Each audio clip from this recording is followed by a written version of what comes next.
ସ୍ପିକାର YouTube channel ଥି ଶୁନୁନ୍ ଦିନଭରର ଖବର ପଢୁଛନ୍ ହେମନ୍ତ କୁମାର ମହାପାତ୍ର। ବିଧାନସଭା ବଜେଟ ଅଧିବେଶନର 2 ନମ୍ବର ଦିନେ ଆଜ ଧାନ ବିକ୍ରି ଆଉ ଚାଷୀ ସମସ୍ୟା କେ ନେଇକରି ଗୃହ କାର୍ଯ୍ୟ ବାରବାର ବାଧାପ୍ରାପ୍ତ ହେଇଥିଲା। ବିରୋଧୀ ସଦସ୍ୟ ମାନଙ୍କର ହୋହଲ୍ଲା ଲାଗି ସକାଳ ବେଲା 5 ମିନିଟ ଆଉ ଉପର ବେଲା ଖାଲି 2 ମିନିଟ ଗୃହ ଚାଲି ପାରିଥିଲା। ଆଜ ସକାଳ ବେଲା ପ୍ରଶ୍ନକାଳ ମୂଳ ଅନୁସାର ବିରୋଧୀ ବିଜେଡି ସଭ୍ୟମାନେ ଗୃହର ମଝିକେ ଆସିକିରି ରାଜ୍ୟ ଧାନ ବିକ୍ରି ଆଉ ଚାଷୀ ସମସ୍ୟାକେ ନେଇକିରି ବ୍ୟାନର ଦେଖାବାର ସହିତ ସ୍ଲୋଗାନ ଦେଇଥିଲେ। କଂଗ୍ରେସ ସଭ୍ୟମାନେ ବିଲ୍ ବିରୋଧ କରିଥିଲେ। ହୋହଲ୍ଲା ଜବର ହେବାର୍ନୁ ବାଚସ୍ପତି ଶର୍ମା ପାଢୀ ପହଲା 11:30 ବଜେ ତକ ଗୃହକେ ମୁଲତବୀ ରଖିଥିଲେ। 11:30 ବଜେ ଗୃହ ମୂଲ ହେବା ଋତୁରୁ ସମାନ ସ୍ଥିତି ଲାଗି ରହିଥିଲା। ଇଥିର୍ଲାଗି ବାଚସ୍ପତି ଉପର ବେଲା 4 ବଜେ ତକ ଗୃହକେ ମୁଲତବୀ ରଖିଥିଲେ। 4 ବଜେ ଭିଲ୍ ଖାଲି 2 ମିନିଟ ଗୃହ ଚାଲି ପାରିଲା। ବିରୋଧୀଙ୍କର କିର୍ଲାଗା ଲାଗି ବାଚସ୍ପତି ଆଇବା କାଏଲ ସକାଳର 10:30 ବଜେ ତକ ଗୃହକେ ମୁଲତବୀ ଘୋଷଣା କରିଥିଲେ। ବିରୋଧୀ ମାନଙ୍କର କିର୍ଲାଗା ଭିତରେ ଉପମୁଖ୍ୟମନ୍ତ୍ରୀ ଆଉ କୃଷି ମନ୍ତ୍ରୀ କନକ ବର୍ଦ୍ଧନ ସିଂଦେଓ କୃଷି ବାବଦ ଆଲୋଚନା ଥି ସଦସ୍ୟ ମାନଙ୍କର ଭିନ୍ନ ଭିନ୍ନ ପ୍ରଶ୍ନର ଉତ୍ତର ଦେଇଥିଲେ। ଉପମୁଖ୍ୟମନ୍ତ୍ରୀ ଶ୍ରୀ ସିଂଦେଓଙ୍କର ସୂଚନା ଅନୁସାରେ ରାଜ୍ୟ ଏତକ 59,73,552 ମେଟ୍ରିକ ଟନ ଧାନ ଘିନା ଯାଇଛି। मंडी मानके 92,863 मेट्रिक टन धान आसला बेलके सेतिर भितरू 1,94,000 नो अधिका मेट्रिक टन धान मंडी नो नहीं उठवार एतक राज्य 13,90,978 जन चाषी धान बिकिछन। ई समय भितरे चाषी मानकर जमा खाता के 4,045 कोटी टंकार इनपुट सब्सिडी दिया जाइछे।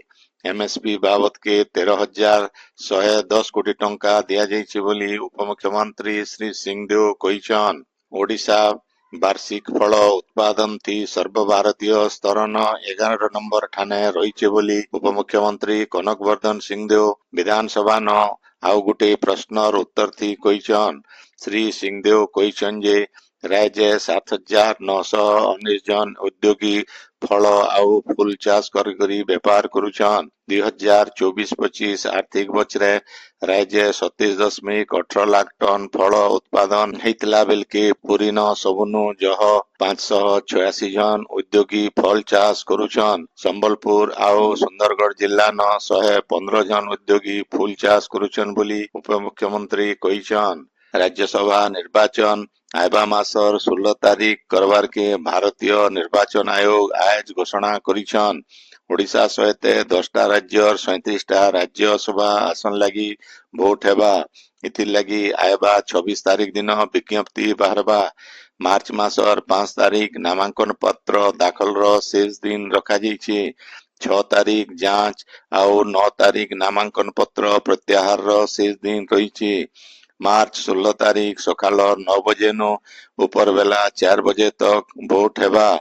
5 बजे भोट गमती हेबा बोली विज्ञप्ति थी कहा जाइछे। सूचना अनुसार ओडिशार 4 जन राज्यसभा सदस्य ममता महंत, मुन्ना खां, सुजीत कुमार ଆଉ ନିରଞ୍ଜନ ବିଶଙ୍କର କାର୍ଯ୍ୟକାଳ ଏପ୍ରିଲ ମାସ 2 ତାରିଖ ଦିନ ଶେଷ ହେଉଛି। ଉଚ୍ଚ ମାଧ୍ୟମିକ ଶିକ୍ଷା ପରିଷଦ ତରଫୁ ହେଉଥିବା ଯୁକ୍ତ 2 କଳା ବାଣିଜ୍ୟ ବିଜ୍ଞାନ ଆଉ ଧନ୍ଦାମୂଳକ ପାଠ୍ୟକ୍ରମ ଲାଗି ବୋର୍ଡ ପରୀକ୍ଷା ଆଜିନୁ ମୂଲ ହେଇଛି। ପହଲା ଦିନେ ବିଜ୍ଞାନ ବିଭାଗର ମାତୃଭାଷା ଓଡ଼ିଆ ପରୀକ୍ଷା ହେଇଛି। ई बछर राज्य 1,358टा केंद्र ଆଉ 7ଟା ଉପକେନ୍ଦ୍ର ନ 4,01,623 ଜନ ଛାତ୍ରଛାତ୍ରୀ ପରୀକ୍ଷା ଦେଇଛନ୍। ପରୀକ୍ଷା ଲାଗି 221ଟା ପରିଚାଳନା କେନ୍ଦ୍ର ନ ପ୍ରଶ୍ନପତ୍ର ରଖାଯାଇଛି। ଆଜ ସକାଳର 8:30 ବଜେ ତକ ପରିଚାଳନା କେନ୍ଦ୍ର ନ ପରୀକ୍ଷା କେନ୍ଦ୍ର ମାନକେ ପ୍ରଶ୍ନପତ୍ର ପହଞ୍ଚା ଯାଇଥିଲା। ସିଆଡେ ପରୀକ୍ଷା ପରିଚାଳନା ଲାଗି ପରିଷଦ ତରଫୁ ସବୁ ପ୍ରକାର ବ୍ୟବସ୍ଥା କରାଯାଇଛି। कॉपी रुकबार लगी 120टा केंद्र स्क्वाड ଆଉ 75टा जोनल स्क्वाड रहीछन बोली परिषद तरफु कहा जाइछे। ओडिशा माध्यमिक शिक्षा परिषद तरफु आइबा कायल 2026 बछर लगी मैट्रिक बोर्ड परीक्षा मूल हेबा। परीक्षा मार्च 2 तारीख तक चलबा।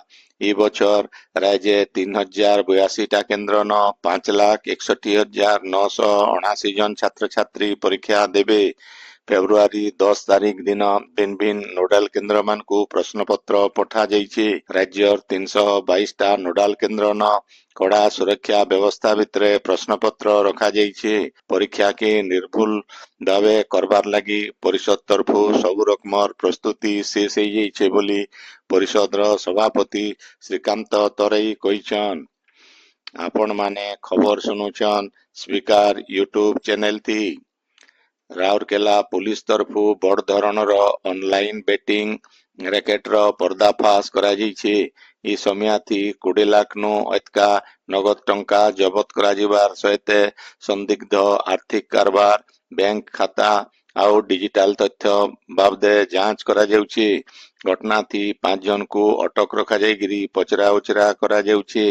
ପ୍ରାଥମିକ ତଦନ୍ତୀ ସନ୍ଦିଗ୍ଧମାନଙ୍କର ସଙ୍ଗେ କାରବାର କରୁଥିବା ବେନାମୀ ଆକାଉଣ୍ଟଧାରୀ ଆଉ ହାଓଲା ଅପରେଟରମାନଙ୍କ ନେଟୱାର୍କର ଛାନଭିନ କରାଯାଉଛି। ଇ ସବୁ ଆକାଉଣ୍ଟ ଜରିଏ ବେଆଇନ ଟଙ୍କା କାରବାର ଚାଲିଥିବା ପୁଲିସକେ ପ୍ରମାଣ ମିଳିଛି। ଅନଲାଇନ ବେଟିଂ ରେକେଟ ବାବଦେ ଖବର ପାଇକିରି ରାଉରକେଲାର ଭିନ୍ନ ଭିନ୍ନ ଥାନାର ପୁଲିସ ତରଫୁ ଟିମ୍ ଗଠନ କରାଯାଇକିରି ତଦନ୍ତ ମୂଲ ହେଇଥିଲା।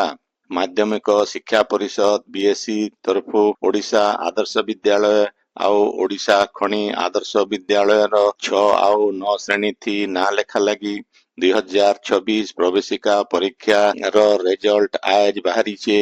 ପରୀକ୍ଷାର୍ଥୀମାନେ ବିଏସ୍ଇ ୱେବସାଇଟ www.bseodisha.ac.in ଥି ରେଜଲ୍ଟ ଡାଉନଲୋଡ କରିପାରିବେ ବୋଲି ବୋର୍ଡ ତରଫୁ କୁହାଯାଇଛି। ରାଜ୍ୟର ସବୁ ରାଜସ୍ୱ ଗାଁକେ ବିଜଲି ସେବା ଯୋଗାଇ ଦିଆଯାଇଛି ବୋଲି ଉପମୁଖ୍ୟମନ୍ତ୍ରୀ କନକ ବର୍ଦ୍ଧନ ସିଂହଦେଓ କହିଛନ୍। ବିଧାନସଭାନ ଆଜ ଝାରସୁଗୁଡ଼ା ବିଧାୟକ ଟଙ୍କଧର ତ୍ରିପାଠୀଙ୍କର ଇ ବାବଦ ଗୋଟିଏ ପ୍ରଶ୍ନର ଉତ୍ତର ଥି ଶ୍ରୀ ସିଂହଦେଓ କହିଛନ୍ ଯେ 2024 ମସିହା ଉତରୁ 35,741ଟା ପରିବାରକେ ବିଜଲି ସଂଯୋଗ ଦିଆଯାଇଛି। ମୟୂରଭଞ୍ଜ ଜିଲ୍ଲାନ ସବୁନୁ ଜହ 3,636ଟା ପରିବାରକେ ବିଜଲି ସେବା ଯୋଗାଇ ଦିଆଯାଇଛି ବୋଲି ଉପମୁଖ୍ୟମନ୍ତ୍ରୀ କହିଛନ୍।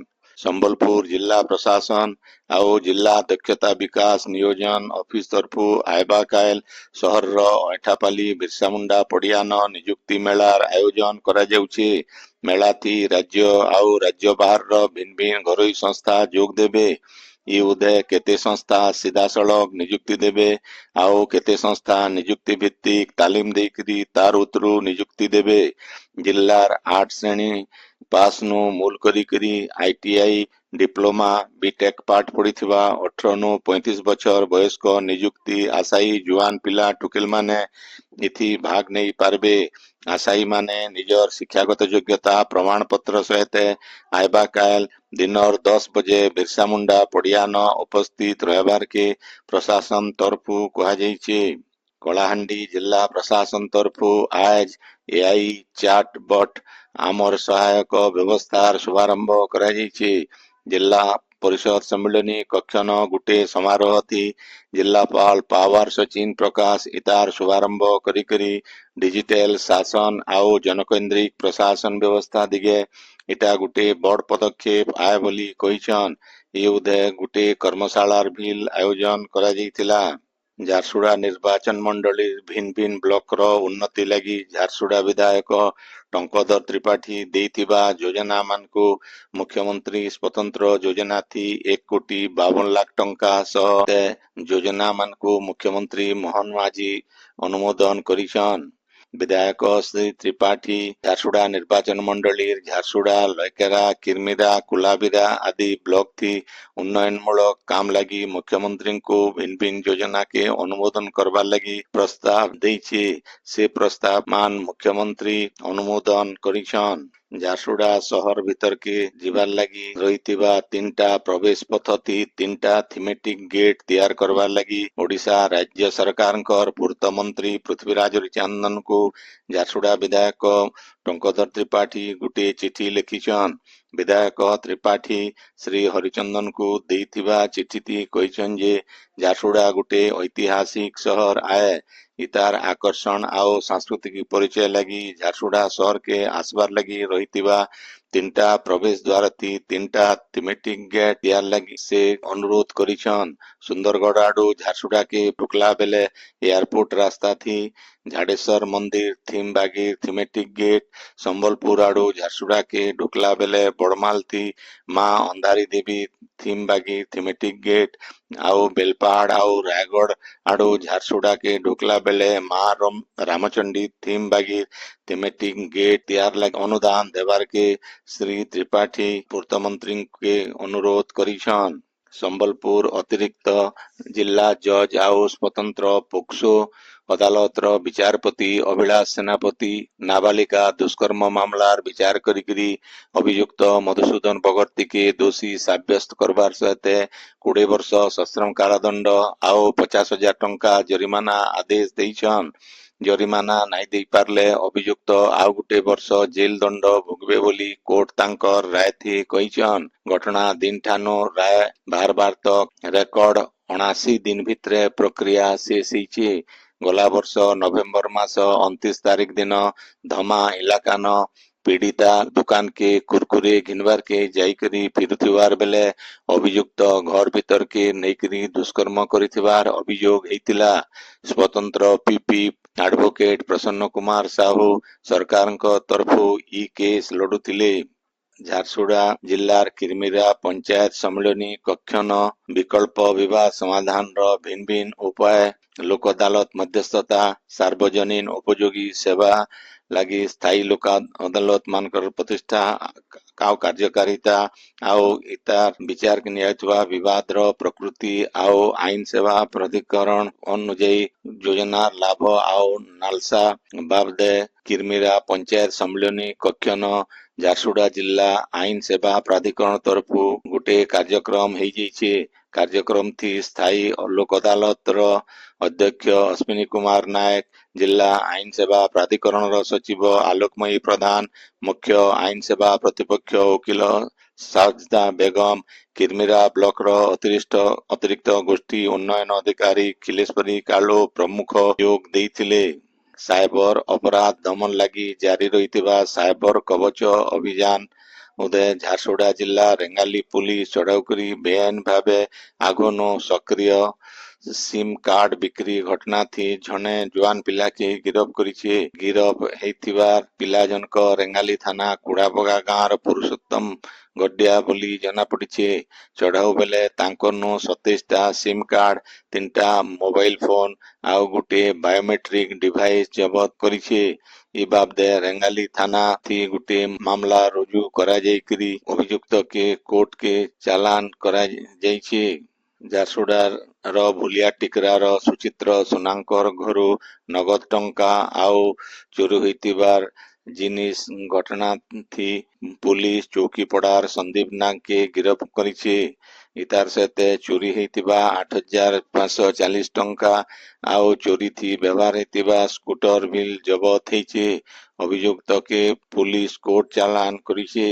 ସେନ୍ତା ଝାରସୁଗୁଡ଼ା ଥାନାର ଇଲାକାର ଗୋଟେ ବାଇକ ଚୋରି ଘଟଣା ଥି ପୁଲିସ ଅଭିଯୁକ୍ତଙ୍କୁ ଗିରଫ କରବାର ସହିତ ବାଇକ ଉଦ୍ଧାର କରିଛି।